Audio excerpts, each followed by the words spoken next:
Nuestro invitado de hoy nació en Asunción, Paraguay, el 17 de agosto de 1964. Vino a Venezuela a los 11 años de edad, en 1975, como asilado político junto a sus padres y hermanos, que venían huyendo no de una, sino de dos dictaduras, la del Paraguay y la del Uruguay. Se graduó de licenciado en Comunicación Social en la Universidad Central de Venezuela. Preside el Centro Nacional del Libro. Dirige la editorial El Perro y la Rana y me acompaña como viceministro de Fomento a la Economía Cultural. Le he pedido acompañarme también en esta, la edición 99 de este programa. Dimas Raúl Nicolás Casal Acosta. ¿Qué nombre tan largo, Raúl? Bueno, ¿Por qué te pusieron esos tres nombres? Dimas Raúl Nicolás. Bueno, en principio, mi padre, paraguayo, en la década de los 60, él ya militaba en el Partido Comunista. Militaba desde muy joven, de hecho. Clandestino. Clandestino, sí, clandestino. Y hay muchas historias, ¿no?, con respecto a él en su clandestinidad. Pero cuando nací en el 64, si me ponía un nombre de los que él quería ponerme, no el caso de Dimas es el de mi abuelo, que también era del Partido Comunista Paraguayo y era el que dirigía, el que era el impresor, llevaba la imprenta clandestina del Partido Comunista. Pero Raúl no me podía poner Fidel, porque bueno, se delataba. Me puso Raúl por su hermano. Por el hermano de Fidel. Por el hermano de Raúl Fidel. Castro. Exactamente, Raúl Castro. Y Nicolás es el nombre completo de Lenin. Nicolás y Lenin es el seudónimo. Y no me iba a poner Vladimir porque entonces se iba también a delatar. Entonces me camuflajeó el nombre para salvaguardar su vida. Mira, ¿y por qué tenía que ser tres nombres, chicos? No es común, ¿no? No, bueno, no sé, pensó que no iba a tener más hermanos, yo no iba a tener más hermanos, yo no, más hijos, pero bueno. Mira, y en el Paraguay de Stroessner, de la dictadura, perseguían a la gente incluso por eso, el nombre que le ponían a los chamos. Sí, bueno, la cuestión era cómo la delación, ¿no? Te delataban las palabras, te delataban los gestos. Por ejemplo, nosotros en Paraguay, mi padre estuvo en Paraguay, se exilió a Uruguay en los años 70 y en el 75 él cayó preso nada más por una razón. El que lo delató dijo que algo extraño hacía este hombre, porque es que era solidario con las personas, era enfermero, trabajaba en un hospital y le inyectó gratis a esa persona porque no tenía con qué. Entonces eso le pareció que era muy extraño.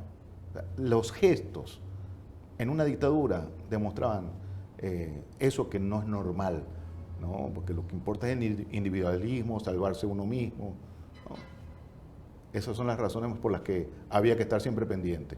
Mira, pero mi tío decía que cuidado que las paredes oyen. eso era una dictadura de verdad. Una dictadura. Seria, con desaparecidos, fusilados, muertos, persecución. Totalmente, niños. Han secuestrado a niños Bueno, nosotros fuimos secuestrados cuando en Uruguay, en el caso de Uruguay fuimos secuestrados, nos llevaron a una comisaría cuando mi padre se fugó del hospital militar, cuando fue preso, torturado y se escapó del hospital militar, fue a la embajada de Venezuela y ellos nos secuestraron y empezaron a llamar a la embajada de Venezuela para que él se retirara de la embajada y regresara a la cárcel. ¿Te refieres a la policía Uruguaya. de Uruguay? De Uruguay. Porque ya va, tu viejo es de Paraguay. De Paraguay. Salió en el 70 al Uruguay. Así es. Y En el 70 también él fue delatado porque resulta ser que un compañero cayó preso. La esposa le avisa, va a la casa de mi padre a avisarle que su esposo había caído preso. Entonces, claro, pero la señora no sabía qué es lo que hacían ellos. Es decir, solo que fue también a inyectarlo porque él era enfermero. Entonces, la policía lo fue a buscar a la casa y bueno, no entendieron quién era la persona que entró y por eso que cuando salió de la casa, vestido de bata médica, lo dejaron pasar, no sabían quién era. Y se escapó y se metió en la embajada de Uruguay. En la embajada de Uruguay le dieron asilo y de ahí nos fuimos a Montevideo, vivimos 25 años y en 5 años siguió su militancia política, que lo que hoy es el Partido por la Victoria del Pueblo, Y ahí lo delataron. Lo delató este señor porque pensaba que estaba metido en algo raro. Entonces, tu viejo fue víctima de dos dictaduras. Dos dictaduras, sí. La de Stroessner y la del Uruguay. En ese tiempo, ¿quién gobernaba? Juan María Bordaberry. Bordaberry. Sí, que fue un autogolpe. Ok, y eran los tiempos de la Internacional de las Espadas, ¿no? Tenían unos mecanismos de la operación esta... Operación Cóndor. Cóndor. La que operación tenían, Cóndor, sí. Digamos, unos mecanismos de cooperación, entre comillas, cooperación entre esas ellos, dictaduras, ¿no? Sí, de hecho, hay Dan Mitrione, por ejemplo, que es un personaje que iba de agente de la CIA, que iba por todos los países enseñando a la gente cómo torturar, las nuevas técnicas de tortura. Los Tupamaros, en aquella época, en el 70, años 70, lo apresaron, le hicieron un juicio y lo asesinaron y lo dejaron a 3 cuadras de la casa donde estábamos nosotros. Entonces, mi padre terminó preso otra vez por investigaciones. De eso hay una película extraordinaria que es Estado de Sitio de Costa Gabras, que el griego. Ok, y entonces a ustedes los secuestran a los hijos de Joel Atilio en el Uruguay. En Uruguay. La policía uruguaya. Nos llevan a la comisaría todos, nos ponen contra la pared, a mi abuela que tenía como 70 años, que no veía, sufría de corazón. Yo me acuerdo, yo tenía 10 años y una de las cosas que yo le pedí a los militares que una silla para mi abuela, pues nos querían poner a nosotros todos contra la pared. Es decir, Arturo, Rocío, que era muy pequeña en aquel momento, tenía 2 años, casi 2 años. Ella fue la única inquieta. Ella iba por todos lados, por todas las comisarías, y nosotros teníamos que ir a buscarla. Y ahí veíamos la naturalidad de los policías tomando café, salían de la tortura, tomaban café. Y estábamos nosotros ahí mientras escuchábamos los gritos de mi madre que la estaban torturando psicológicamente. No era de golpe, sino psicológicamente, sino de lo que nos iban a hacer, que nos iban a mandar a unas casas de cuna, que nos iban a separar. Era la época en que secuestraban a las personas, las desaparecían y a los hijos los regalaban o se los asignaban a otras familias que no tenían hijos, ¿no? Exactamente. O sea que ustedes estuvieron a punto de terminar en otra familia. Exactamente. Todo lo que nosotros estábamos muy grandes porque teníamos el recuerdo de quién éramos. Ok, ¿y cómo salieron ustedes de esas circunstancias? El viejo de ustedes, Joel Atilio, asilado en la Embajada de Venezuela en el Uruguay, y ustedes en una comisaría de la policía uruguaya, siendo presionados, ¿para qué? Para que él saliera de la embajada, pero resulta ser que en la embajada decidieron, en la noche, en la tarde, cuando se fueron todos los empleados, decidieron encerrarlo a él en su cuarto, que no saliera. Y él no podía, él escuchaba el teléfono y decía, pero caramba, hay alguien que está desesperado, y él quería abrir la puerta y no podía abrirla, y era que estaban llamando para que le dijeran, aquí está su familia, si no sale, le va a suceder algo a su familia. Ok, ¿y cuál fue el desenlace? El desenlace es que nunca pudieron, entonces bueno, al final se cansaron, y mi madre fue muy férrea en eso, una mujer con guáramo, como decimos aquí, se enfrentó a ellos, que bueno, que ya era hora, que bueno, al final se cansaron, dijeron no va a salir, no vamos a tener más problemas, nos soltaron. Fue muy cómico porque es que mi madre le dice al comisario porque el comisario dice, se pueden ir para su casa. Dice, no, nosotros no nos vamos. Ustedes nos trajeron, ustedes nos llevan. Es mi abuela que no sabía, que hablaba más guaraní que español, ¿no? Ella vivía en Paraguay, se vino cuando supo que mi padre estaba preso, antes de que se escapara. Ella vino con plata, con dinero, y nosotros estábamos con problemas económicos. Entonces, claro, le dijeron a mi pobre abuela que le dijeron que esta plata era para Joel. No, para Joel por la situación, pero entendió que era para su hijo. Y se llevó toda la plata y la llevó hasta la comisaría. Pero bueno, esas eran las situaciones de aquella época. O sea, no son estos tiempos de ahora tan vertiginosos, que hay mucho WhatsApp, que hay todas estas redes. Mira, y tu abuela hablaba más guaraní que castellano, es porque, digamos, ese idioma de los aborígenes es muy extendido en el Paraguay, ¿no? Ella era analfabeta del español. ¿Ah, sí? Sí. No sabía escribir en castellano. No sabía escribir, ni siquiera sabía hablar el castellano. No hablaba el castellano. ¿Tú te comunicabas con ella en guaraní? Es decir, lo que pasa es que en el guaraní hay una combinación entre algunas cosas del español, que es lo que permitía que que sí, que nos comunicaba cosas en español, pero el idioma natural era el guaraní. ¿Y era, digamos, indígena originaria No, campesina. campesina? Entre los campesinos paraguayos es extendido el uso del guaraní. Toda la población en Paraguay habla guaraní. Todos. Todos. Incluyendo las élites. Incluyendo las élites. Todo. ¿Por qué pasa eso en el Paraguay, que se mantiene una lengua aborigen con tal extensión, a diferencia de otras partes de América donde desaparecieron las lenguas no podemos decir que las extinguieron, porque ahí en nuestro caso hay 34 pueblos indígenas, ¿no? Sí, claro.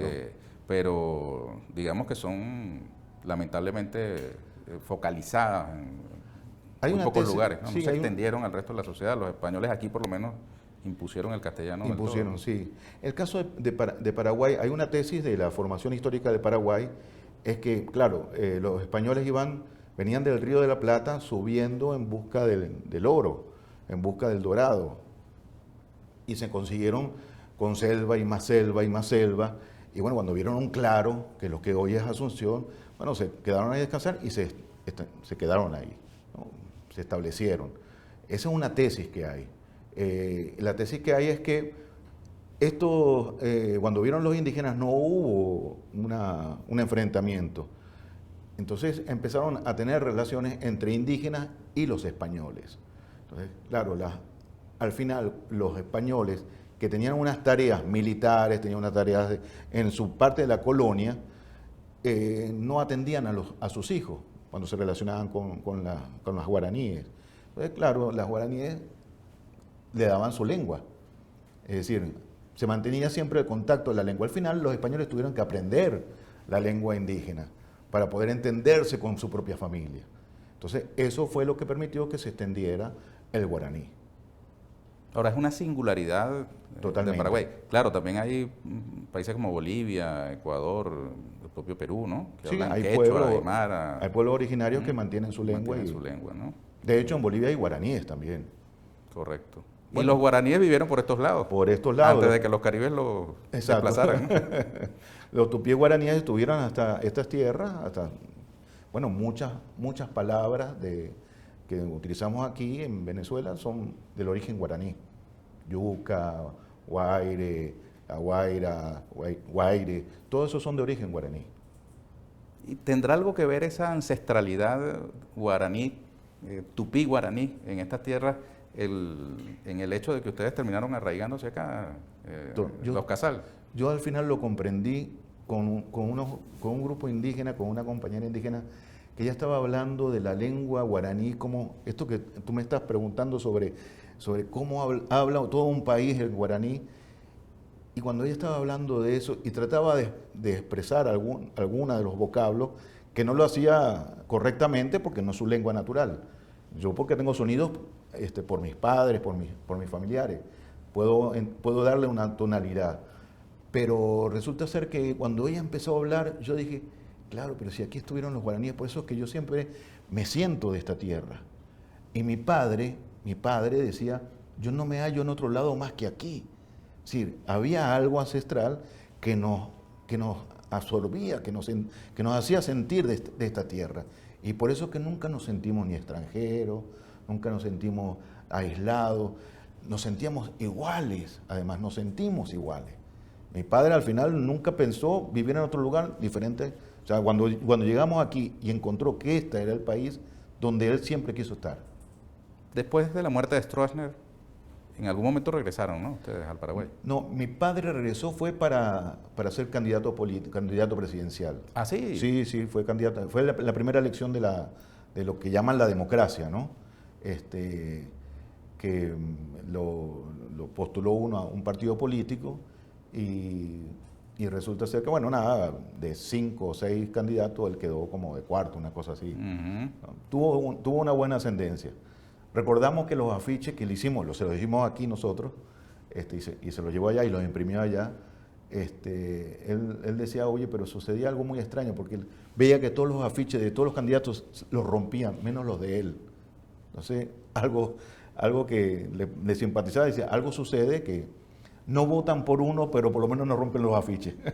Mira, pero tú llegaste aquí ya con 11 años. 11 años, el 75, tú naciste en el 64. Ujú. ¿Y tú te sientes venezolano? Totalmente. ¿No te sientes paraguayo?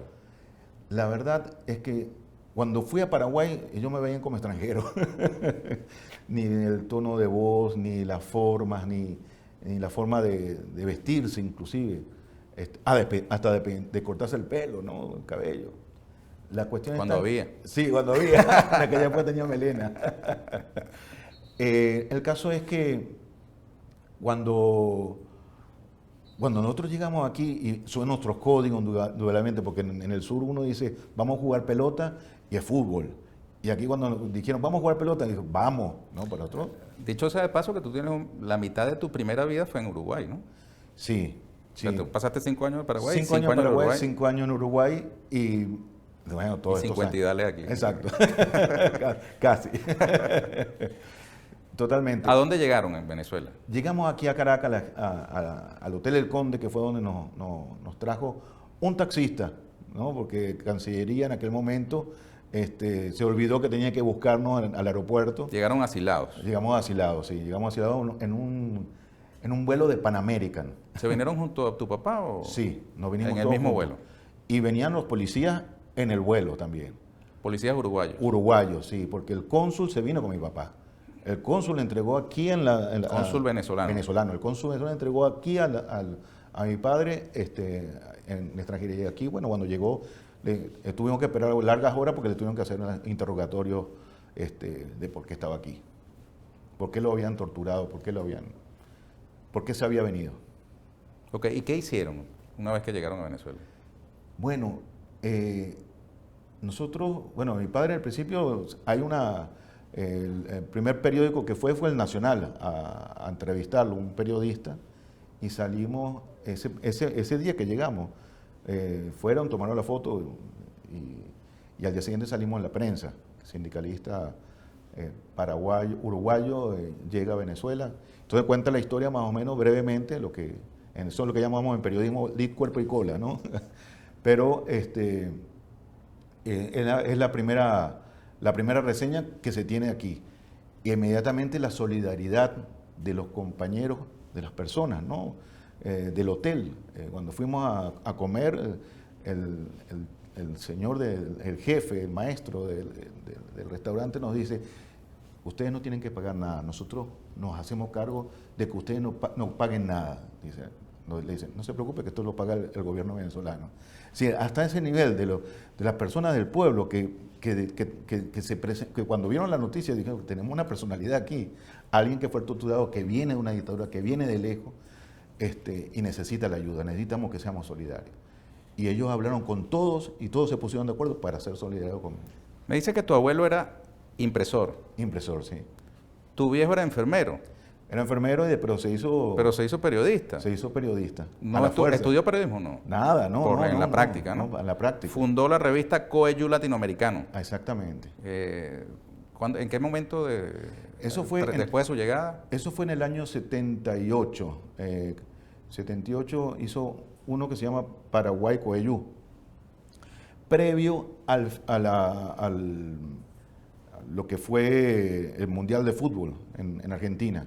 Entonces, hizo Paraguay Coellu y inmediatamente cambió a Coellu Latinoamericano. Hizo dos. Coellu quiere decir amanecer. Amanecer en Paraguay, sí, en guaraní.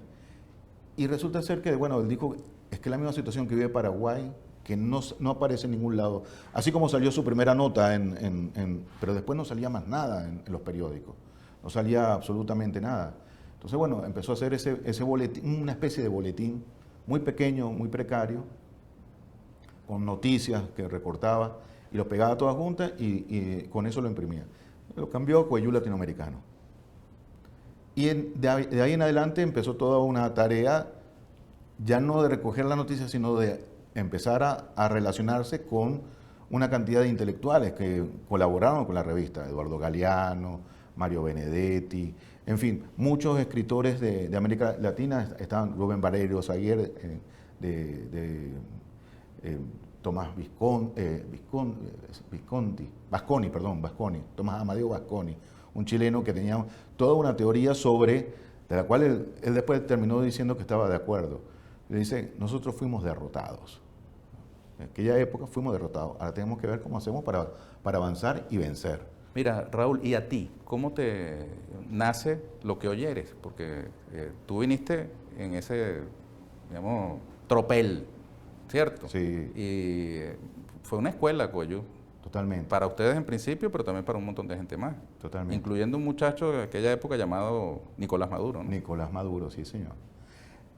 En principio, para mí yo era un muchacho, era un niño, y ver toda esa gente pasar por mi casa, escritores, pintores, poetas, de todo tipo. O sea, Ernesto Cardenal le escribía, Luis Rogelio Noguera, le escribía una cantidad de gente. Bueno, las cartas de Eduardo Galeano con mi padre, para mí eran, o sea, yo leía eso, oye, pero si este es un señor que tiene un reglamento y habla con mi padre, que yo siempre lo tenemos por sencillo, por humilde. Y él se mostraba así. Porque al final esto era una actividad política, y esto es una actividad política con unos fines, que es llegar a hacer la revolución. Entonces, para nosotros eso era una formación constante. Yo quería ser periodista, quería ser escritor, y quería ser periodista en aquella época de niño. Entonces me fui formando en esas lides, y estudié diseño gráfico, y me metí en el INSE para hacer dibujo aplicado a las artes gráficas, en fin, me fui armando con todas esas cosas que cuando llegué a la universidad tenía una cantidad de experiencia y lo que tenía era 18 años. Uh-huh. Y empecé a dirigir un periódico en aquel momento que fue importante, que después fue lo que es el inicio de lo que es el Movimiento 80, que fue el periódico Letras. Letras. Exactamente. Entonces, bueno, nosotros fuimos los fundadores de Letras, con un grupo de compañeros ahí que nos formamos. Y así fue que conocí a ese señor que se llama Nicolás Maduro hoy. ¿Pero en Letras o en Coyú? No, lo que pasa es que yo ya estudiaba economía. Yo empecé a estudiar economía, bueno, la OPSU decidió que yo estudiara, yo puse periodismo, medicina y economía. Cuando me di cuenta de que medicina era muy complejo, digo que mejor que no me acepten en esto, pero caí en economía. Ahí empezó a hacer un periódico que se llama PMK, Pan, Mortadela y Culey, ¿no? Era un periódico estudiantil, muy estudiantil. Y formaba parte del teatro de economía. Pan, Mortadela y Culey suena muy apetitoso. En aquella época era un síntoma de la crisis, ¿no? Entonces nosotros decimos, vamos a un periódico, como había muchos partidos CLP, PCT, o sea, muchos partidos de izquierda. Una sopa de letras. Es una sopa de letras, entonces vamos a ponerle nosotros el mismo, vamos a ponerle un que tenga unas iniciales. PMK era perfecto, porque eran más todas consonantes, entonces esa era la historia. Con Juan Arias lo hicimos, ese periódico. Juan es el artífice de que nos uniéramos, porque bueno, él dijo, con nosotros está Raúl Casal, que es el hijo de Yolatilio Casal. Entonces, claro, cuando falleció Ali I, al mes de su fallecimiento, Nicolás le hizo un homenaje en el Valle, hizo un concierto, un acto cultural, y me invitaron para que además conociera a Nicolás. Entonces, ese día fue que nos conocimos, a un mes del fallecimiento de Ali I. Y de ahí en adelante, bueno, comenzó una amistad donde había la solidaridad, donde había mucho de querer saber quién era mi padre y ver el Coyú latinoamericano también, cómo se hacía, y ayudar porque se mantuviera, porque mantener una revista de aquellas características no era tan fácil. Entonces se requería que, bueno, primero subsistir y segundo lograr que se imprimiera, porque ahora lo digital es muy fácil, o sea, se puede hacer cosas digitales, pero antes no había más que la opción de imprimir. Ok.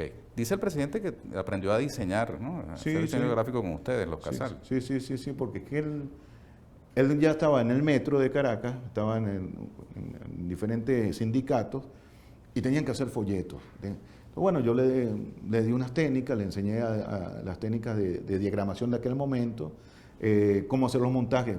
Es decir, hoy contar eso es casi que una cosa muy rudimentaria de las cosas que se utilizaban. Pero bueno, teníamos la suerte de que podíamos tener una máquina de escribir eléctrica y había una fotocopiadora que podía reducir al 75%. Entonces, hay cosas técnicas que yo le enseñé y tal, y con eso se armaba el periódico, los boletines de ellos, que querían que fueran como los que hacíamos nosotros. Muy bien. Bueno, estamos conversando con Dimas Raúl Nicolás Casal, que por cierto se enteró tarde, Nicolás. presidente, de que era tocayo tuyo, ¿no? Sí, exacto. Hace poquito, con esos 3 nombres. Vamos a hacer una pausa y vamos a retornar para hablar del presente, ¿cierto? De las responsabilidades que tienes en tus manos al frente de la plataforma del libro. ¿Cómo no? Raúl es presidente del Centro Nacional del Libro, también dirige la editorial El Perro y la Rana, coordina los entes involucrados en este tema. Periodista, tienes yo no sé si lo llamarías así, un emprendimiento, que es Visconversa. Visconversa no es ¿Cierto? emprendimiento, nació justamente para defender la revolución bolivariana. Pero es una cosa particular. Sí, sí, particular. ¿Cierto?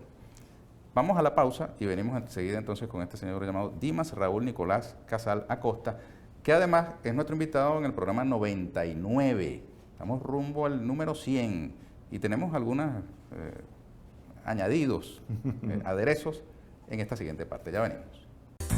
Aquí, con Ernesto Villegas. Dimas Raúl Nicolás Casal Acosta, viceministro de Fomento a la Economía Cultural, presidente del Centro Nacional del Libro, director de la editorial El Perro y la Rana. ¿Por qué ese montón de cargos, Raúl? Bueno, si tengo tantos nombres. Sí, es verdad, si tienes 3 nombres, Claro. 3 cargos. Pero cobras por uno, ¿no? Exacto, cobro solamente por uno. Aclaratoria válida. ¿Cómo ha sido esa experiencia burocrática, Raúl? Bueno, la verdad es Muy que burocrática. no, nada burocrática realmente, nada burocrática.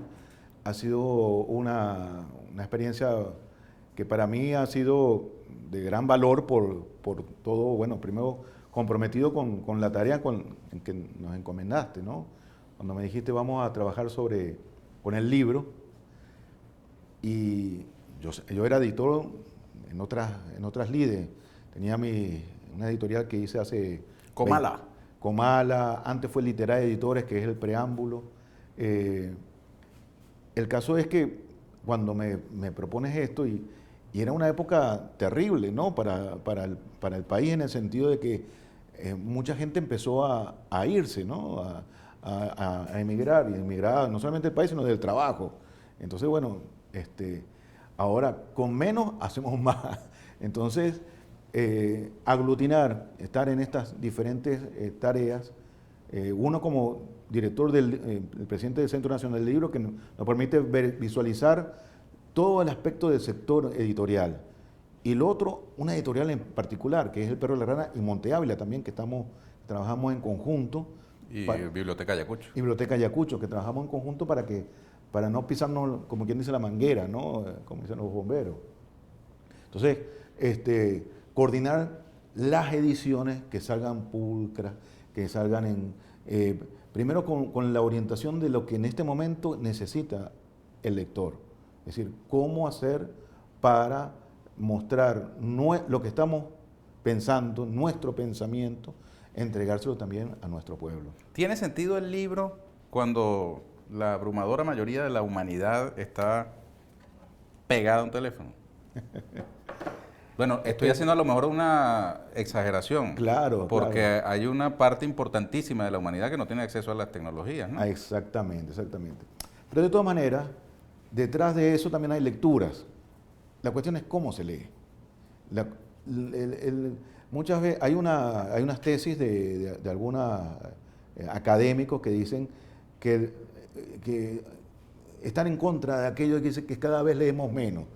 Dice, y no es cierto, dice ella. Dice, esa autora, al cual ahora no me recuerdo el nombre, una académica argentina. Porque siempre estamos leyendo, siempre. Hay muchas lecturas, que no solamente las lecturas que son gráficas, ¿no? Que son la letra, el alfabeto. También estamos leyendo nuestras realidades, cómo nos movemos, los tipos de colores, todas las cosas, siempre las estamos leyendo. Pero claro, cuando hablamos del libro, el problema no es el libro como tal. El problema es lo atractivo de las cosas. Es decir, si uno ve más el celular que un libro, hay algo que está pasando, algo que le está pasando a uno u otro artículo, ¿no? En este caso, el libro... Soporte. Sí, soporte. Entonces, claro, yo ahí no muchas veces Yo lo que voy más es por el contenido. El contenido para mí tiene que ser lo que nos atraiga. Te voy a hacer una pregunta sesgada. A ver. ¿Por qué tú eres enemigo del libro físico? ¿Es verdad que eres enemigo del libro físico? No soy. No hay libro físico en tu casa.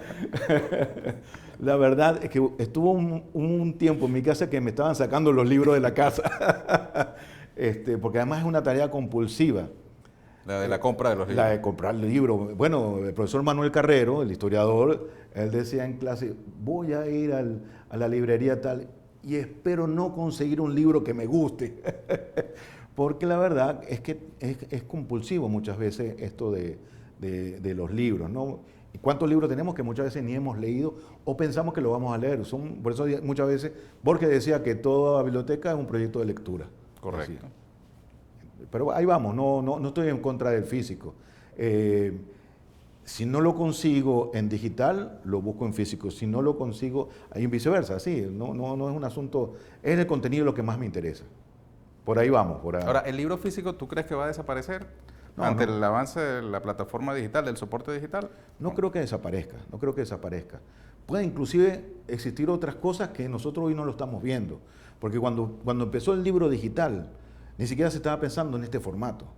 Es decir, la forma en como lo habían pensado en lo digital no era como lo que hoy es. Es decir, en su momento también pronosticaron el fin de la radio con la aparición de la televisión y el fin de del cine con la aparición de la televisión. El teatro, pensaban que todo iba a ser, y no ha desaparecido.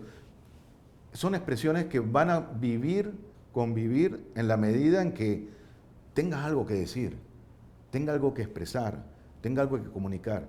Roberto Ar, un escritor argentino del principio del siglo pasado, él decía que todo escritor escribe sobre cualquier soporte, no importa, puede ser hasta encima de una bobina de papel, porque trabajaba en un periódico, puede escribir hasta encima de una bobina de papel, siempre y cuando tenga algo que comunicar, algo que decir.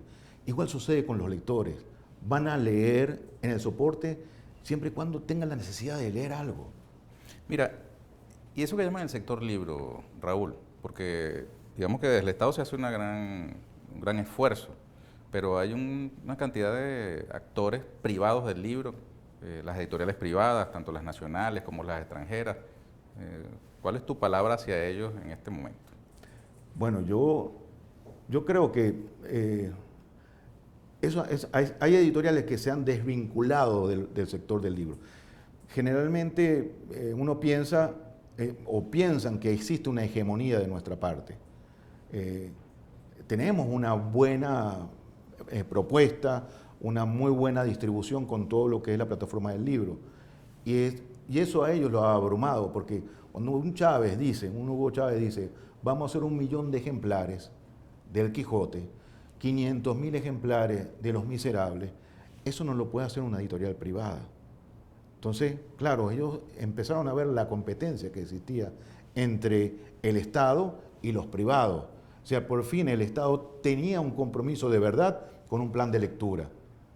Porque todos los planes de lectura en el mundo, los que no tienen que ver con el sector que tienen que ver con la izquierda, con las revoluciones, están hechos para que el ciudadano pueda aprender a leer, para que pueda tener unas funciones en su trabajo, en lo laboral. No es por un asunto de revolucionar el pensamiento, sino para estar, más que todo, para una función del sistema. Entonces, claro, cuando se ven con un Estado que produce, que problematiza inclusive al mismo lector y que te dice que estas son las lecturas que hay en este momento sobre todos los temas, sobre la descolonización, sobre la literatura, sobre cualquier tema. Cuando hay una revolución, tienes que revolucionar todo. Entonces, claro, ellos son conservadores, ellos tienen unos temas que es el liberalismo y se empiezan a estar desfasados con respecto a la realidad. Entonces, por esa razón, terminan siendo productos que no están acordes con lo que está pasando en el país. Las librerías. El Ministerio de Cultura tiene las librerías del sur. Las librerías del sur, sí. Las librerías privadas. ¿Cómo ves tú ese sector? Bueno, el asunto de las librerías privadas es que esos son como, digamos que dinero estancado. Entonces, si no se venden los libros de ellos, no se venden todos los libros, o no circula o si no se renueva, son dineros estancados, son pérdidas realmente. Nosotros con la Librería del Sur, que que le damos la posibilidad de que los lectores puedan comprar los libros a unos precios absolutamente que no tienen competencia con los otros libros y son de buena calidad. Entonces, claro, ahí empieza el desfase, ¿no? Entre qué buscas en un lado, qué buscas en otro, ¿no? Nuestros libros infantiles, que son de una maravilla, hechos a full color también, como son todos los libros infantiles, son adquiridos, pero con mucha... son solicitados. Ahora, ¿es necesario tender una mano a esas librerías y el sector, sí, claro, digamos, privado del libro, o no? Sí, yo creo que hay que tenderle la mano. Lo hacen inclusive en los países capitalistas. O sea, en Francia hay un plan para apoyar a los libros, en España también. Es decir, para que no cierren y para que se mantengan. Tienen unas políticas al respecto. Recientemente cerró, por ejemplo, la librería Historia, que es una librería histórica del centro de Caracas, ¿no? Sí, la verdad es que por razones personales decidieron ya no tener más la librería. Eso para todos los que somos lectores, los que somos asiduos a esa librería, los que éramos asiduos a esa librería, para nosotros es una tristeza realmente. Pero también las librerías ahora tienen que cambiar. O sea, no pueden ser solamente el mero lugar donde están los libros esperando por el lector. Tienen que suceder muchas otras cosas para que sea convocada a las personas y puedan buscar los libros ahí.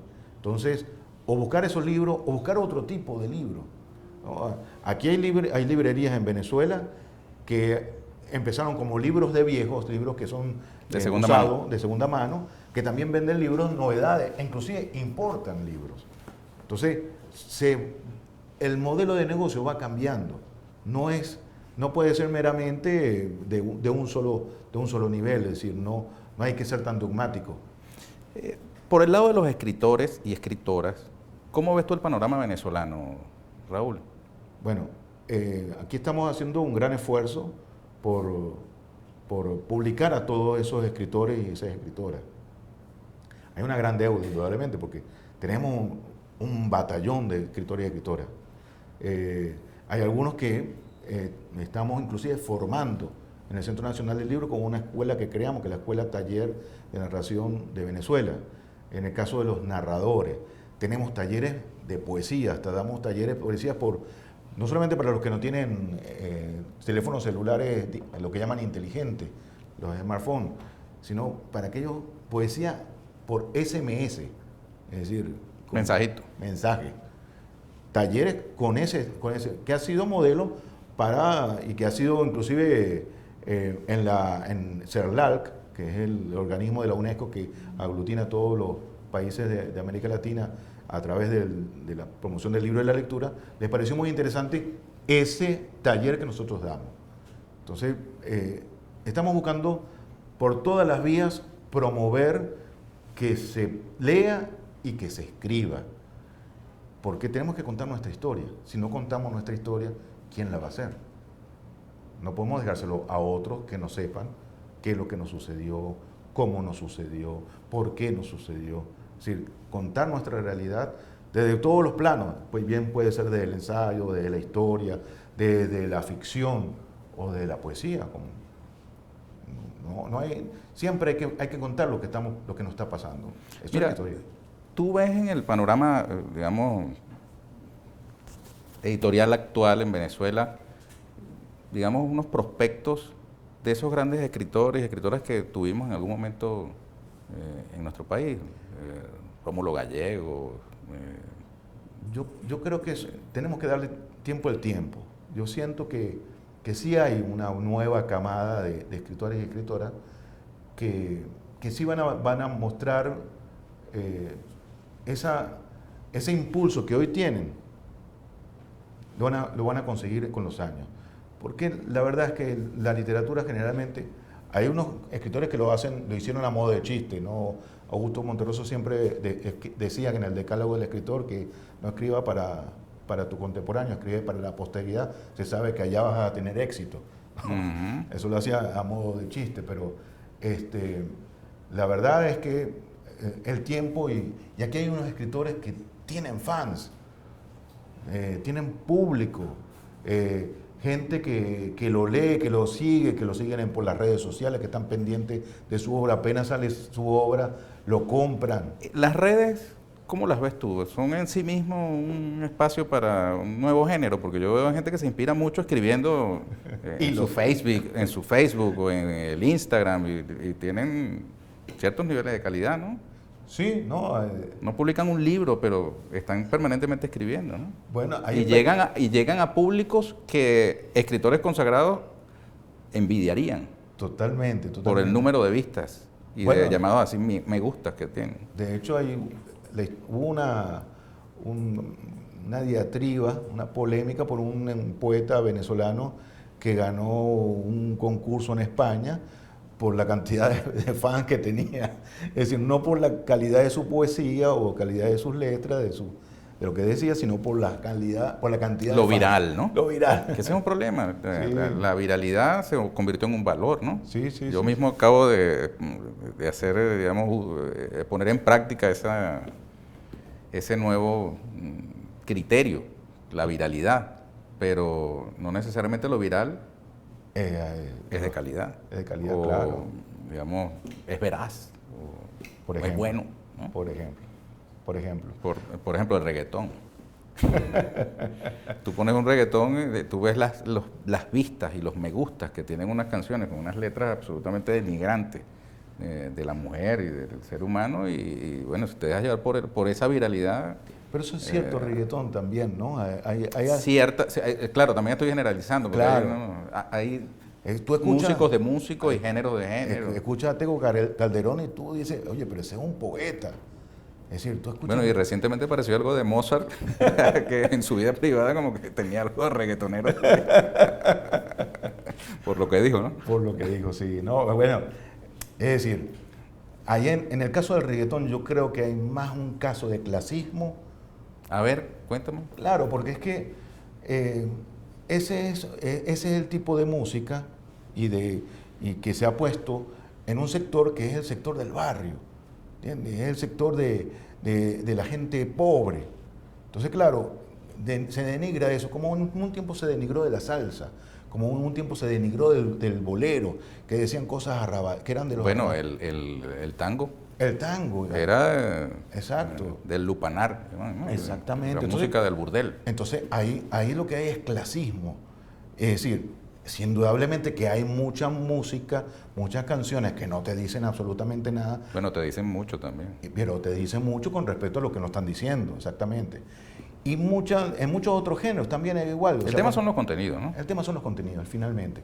Como los libros. Yo no hago una apología al libro porque ahí está mi lucha de Hitler. Que es un libro. Y es un libro. Entonces tú dices, por eso es que muchas veces, no solamente de Adolf Hitler, hay mucha literatura fascista. Entonces yo por eso no me pongo no hablo del libro, sino que hablo de los contenidos, hablo de la lectura. Y eso para mí tiene mucho más valor que si es impreso o es digital, es la lectura, ¿qué es lo que está leyendo? Mira, Raúl, ¿sabes qué? A propósito de que estamos en el programa 99, yo te pedí que me consiguieras algunos contactos de algunas personas que participaran de este espacio, ¿no? Que hicieran algunas preguntas, comentarios. Y tú me conseguiste uno de Claudio Nazoa. De Claudio. ¿Cierto? Sí, totalmente. Entonces yo quiero que lo escuchemos y vamos a comentar, a responder los planteamientos que nos hace Claudio Nazoa. No coma cuento, adelante. Señor ministro, usted me ha sorprendido al pedir que yo hable con usted. Esto es maravilloso, porque todo el mundo sabe que usted y yo somos adversarios, mas no enemigos, y así debería ser. Habla bien de su talante democrático esta conversación que vamos a tener hoy acá. Usted me pide dos cosas que le diga. Le voy a decir dos claritas y rápidas. Mi papá, Aquiles Nazoa, él era adversario también de los adecos, de los copellanos y de PRM y de los comunistas también, porque mi papá era una especie de anarquista de izquierda, libre pensador y discutía y peleaba con todo el mundo con ideas, como debe ser.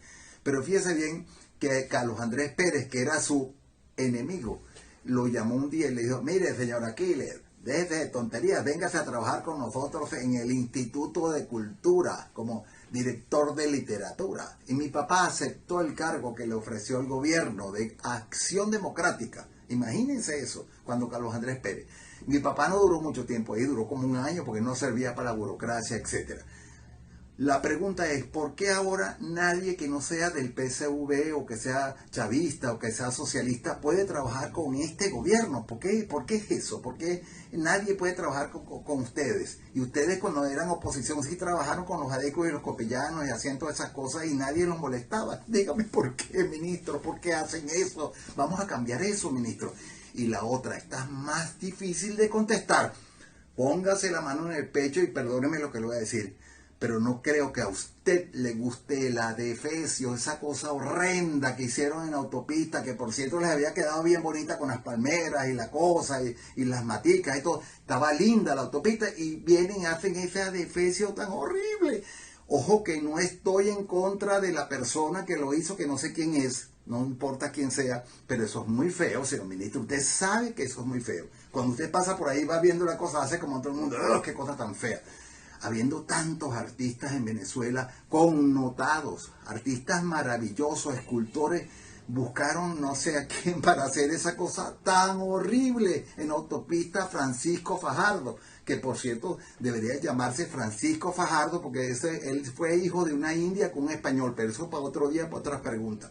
Entonces, la pregunta concreta, ¿a usted le gusta esa escultura? Conteste, señor ministro. Gracias, saludos. Saludos, Claudio.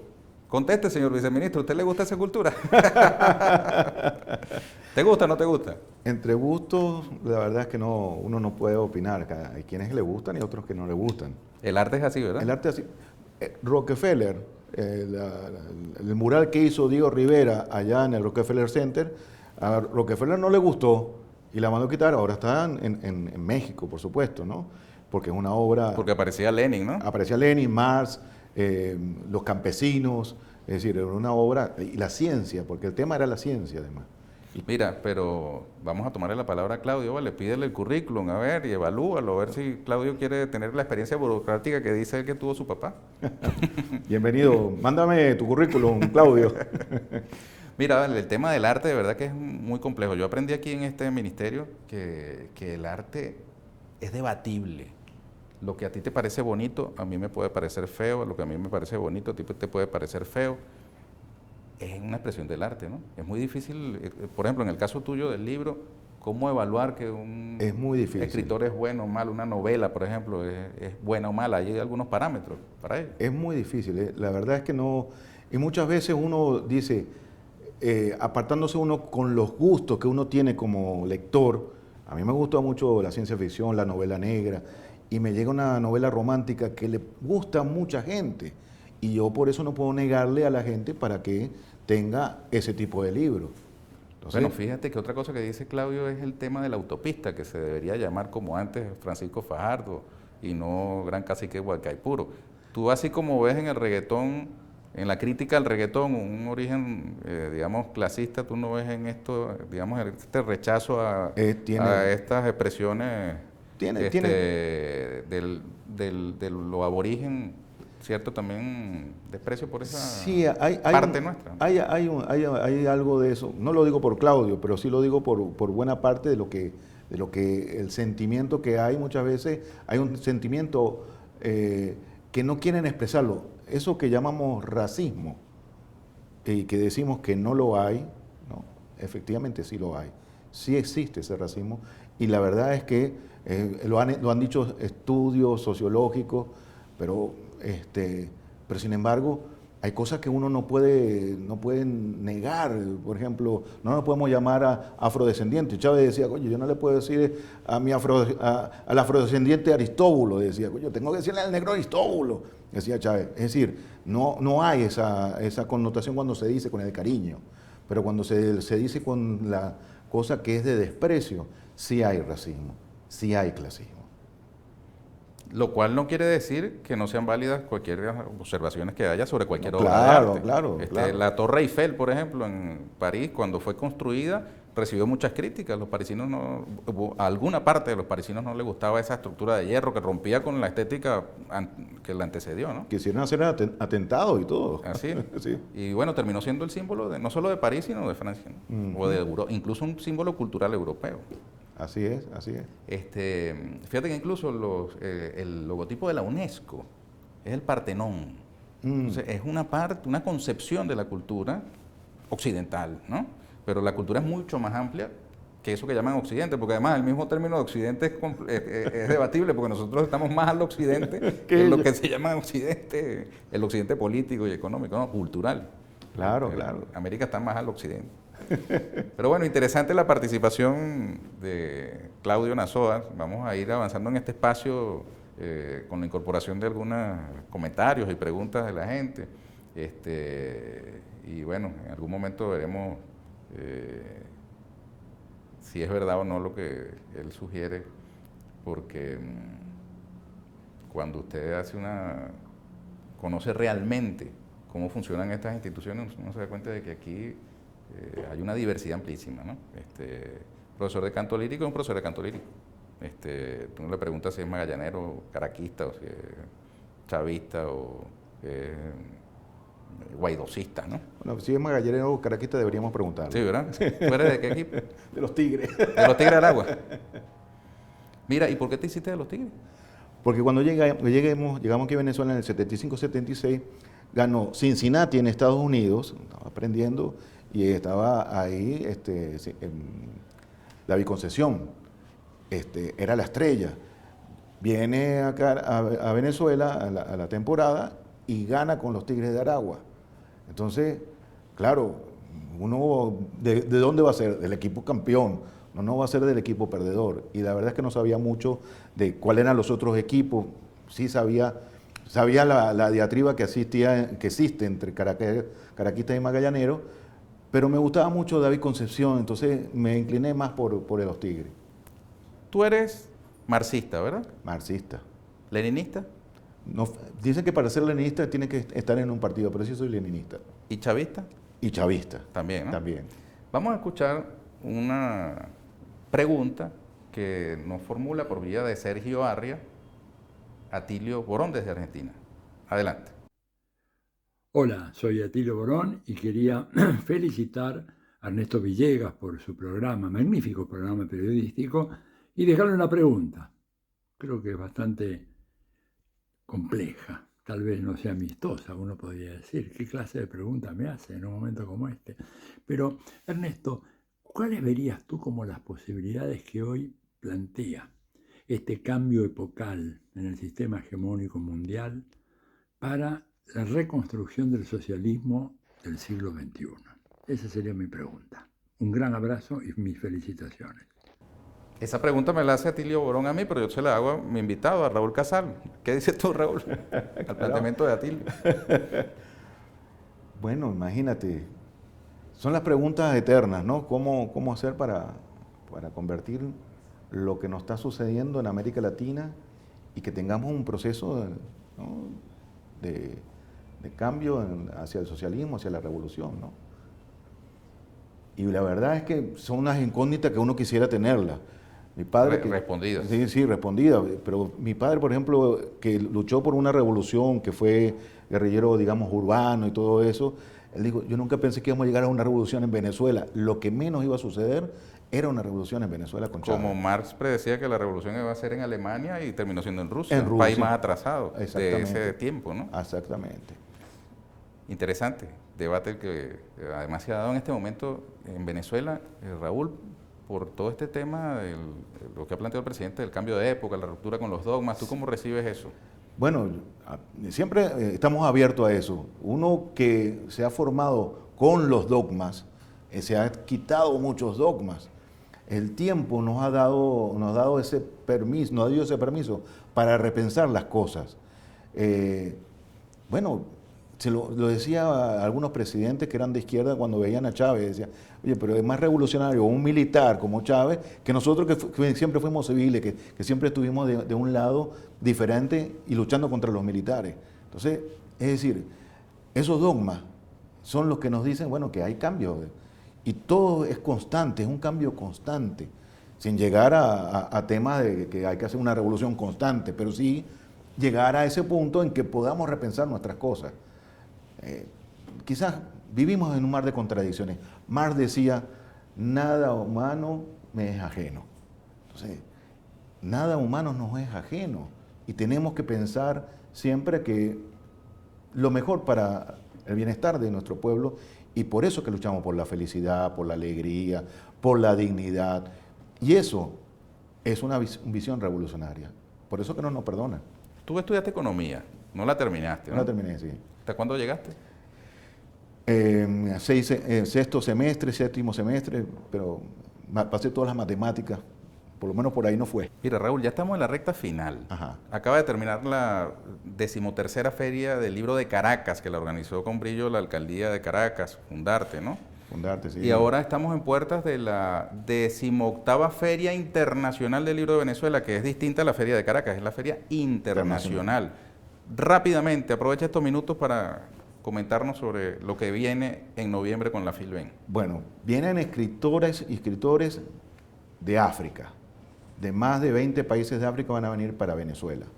Un encuentro que vamos a tener aquí con estos escritores en diferentes facetas. Además vamos a hacer unos seminarios de literatura policial, algunos le llaman literatura negra, otros le llaman literatura de detectives, policiales, la literatura neopolicial.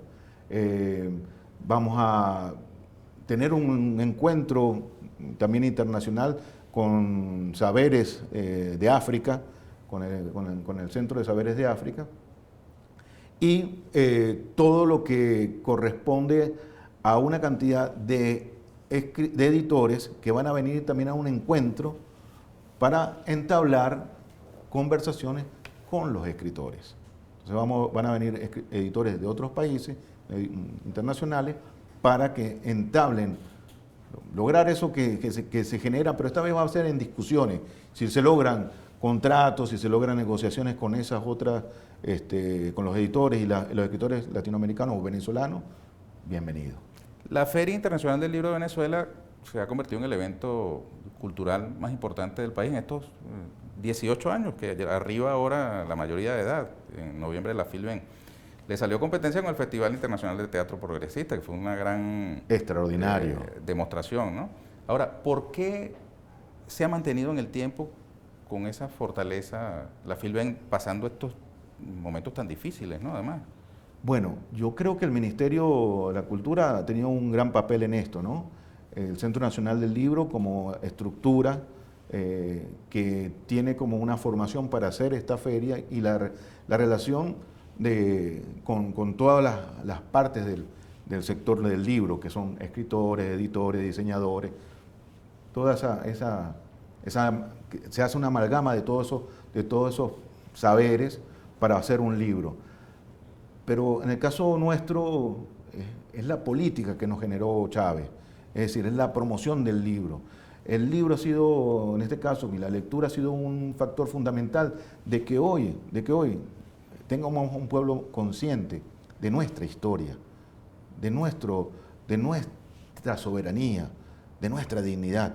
Entonces, eso es un factor fundamental que aglutina además a las otras artes, porque la Filben no solamente es libro, no solamente es venta de libros, discusiones literarias, discusiones entre académicos, también es la expresión de la cultura venezolana, que ahora va a estar también la expresión de la cultura africana, ¿no? Para esta actividad, esta Filben, esta 18, edición que vamos a tener como continente invitado de honor a África. Vamos a repetir en el casco histórico, ¿no? El Palacio Legislativo y sus inmediaciones. En el Palacio Legislativo, vamos a estar en el Palacio Federal Legislativo y vamos a estar entre Padre Sierra y Gradillas. Todo ese bulevar va a estar poblado de libros. Y la invitación para los expositores está ya abierta, ¿no? Se abre justo en esta semana. Ok. Entonces convence a las editoriales y a los demás expositores a que puedan todos invitados, participar. Están todos invitados a esta gran fiesta, a exponer sus libros, a venderlos, sin distingo. Nosotros le dejamos abiertos a todos. Aquí no hay aquí no hay parcialidades. Nos quieren hacer vender que somos que la feria es de un tinte. No, la verdad es que no, porque nosotros no decidimos qué hacen los otros editores. Esto es para que los editores puedan para que puedan estar en esta gran fiesta y puedan vender y puedan entablar con sus lectores, inclusive reconectarse con su público lector. Es una oportunidad que no existe en otro momento que sucedan estas cosas. Es 10 días consecutivos que vamos a estar festejando, celebrando, discutiendo, debatiendo, que es lo que se hace generalmente con las lecturas. Del 10 al 20 de noviembre. 10 al 20 de noviembre. En el casco histórico. ¿Y el lema? Leer descoloniza. Más nada. Más nada.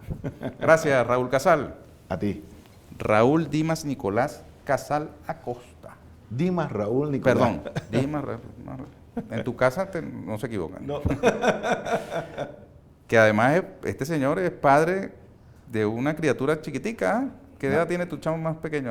4 meses. Nahuel. Nahuel. Cumple 5. 4 meses, Cumple imagínate. 5. Bendiciones a él, a Úrsula y a todo. Por cierto que a los Casal se le hizo pequeño el Paraguay y el Uruguay y se vinieron a Venezuela. Luego conquistado, ahora van a la conquista de China, porque este país se le hizo chiquito, ¿no? Se te va un hijo tuyo a estudiar en China, ¿no? Camilo ¿Sí? va a estudiar arquitectura. Bueno, ganó la beca, sí. el clan de los Casal internacional siempre. El más callado, además. ¿Así? Aprenderá chino, mandarín. A ustedes, amigas y amigos, muchísimas gracias por habernos acompañado. Los esperamos en una nueva oportunidad aquí con Ernesto Villegas, siempre con muchísimo respeto por usted. Hasta la próxima, que será el número 100 de este programa.